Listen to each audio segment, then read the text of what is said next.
this evening. Next tonight, there is fresh scrutiny on plans to frack for gas near a North Yorkshire village as a council holds an extraordinary meeting to discuss the controversial process. Yes, the plans to extract shale gas from below countryside near Kirby Misperton have been given the green light, while the company behind them is just waiting on final approval from the Secretary of State. As you may have seen over the last few months here on Calendar, protesters have set up outside the site to voice their concerns. In a moment, we'll be hearing from one of the directors of the gas company operating on the site, Third Energy. But first, let's go live to Malton, where Adam Fowler has been finding out more about tonight's meeting of Ryedale District Council. Adam, exactly what's happening there this evening? Well, the meeting is going to be happening in that room there, and you can see behind me plenty of people here who've gathered waiting for it to begin. What it's about is whether Ryedale District Council employs a specialist consultant to examine the county's waste and mineral plan, which includes, of course, fracking.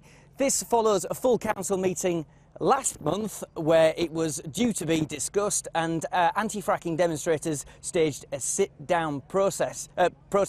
In fact, I was speaking to a councillor earlier today who was there at the time and said that she felt threatened by the behaviour of some of the anti-fracking demonstrators and was worried about tonight. I'm not going to say whether I'm for or against fracking. I'm going to say I represent everybody in my division and I need to do it fairly.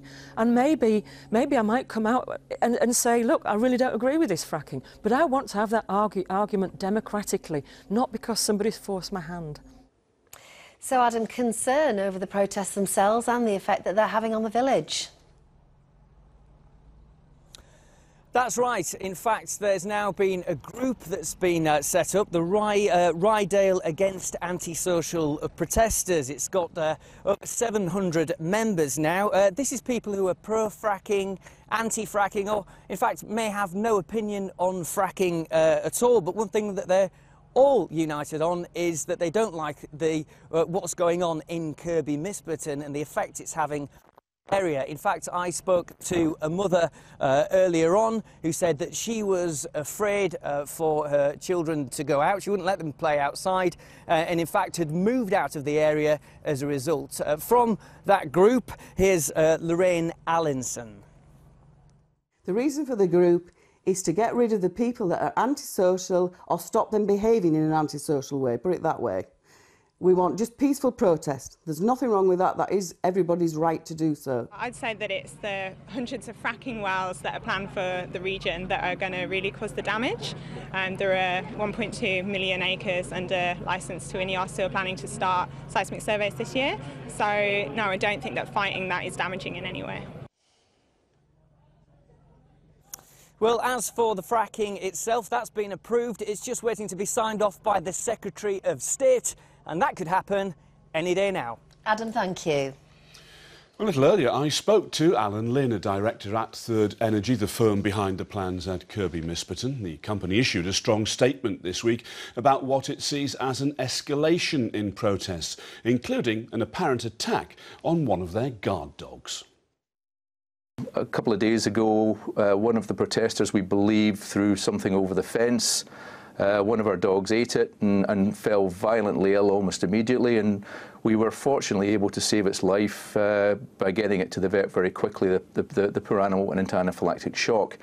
It's recovering, but the level of aggressive behaviour and harassment that we're seeing, I think, is quite shocking in the UK, and it's something that I think I must speak out against. But you do believe that protesters have a right to protest?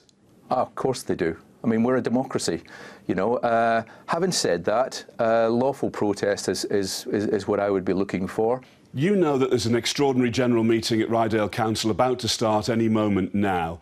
There are anti-fracking protesters there. There are anti-social behaviour people there. If you had the chance to stand right in front of them now and sum it up in 30 seconds why they should all just calm down and go away, what would you say? What I would say is that the work that we're about to undertake is appraisal work. It's extremely important that the UK knows whether or not the gas that is under our feet in North Yorkshire is potentially commercially viable. If it is, then we can work together to form an industry that ensures that the gas is developed carefully, with the environment first and foremost in our considerations. The last thing I want to do is impact the environment. I would also say to the local community that Third Energy has been working in the Kirby Misperton area for 20 years. We've got 6 well sites up there that have been producing gas for 20 years. We have had no incidents, and broadly speaking, we've undertaken much bigger projects than the one that we're undertaking at the moment, and nobody's even known we're there. Why haven't you started yet? You hope to be up and running before Christmas. I mean, surely we're not just waiting for somebody in Whitehall to go, yes, start, press the button and off you go.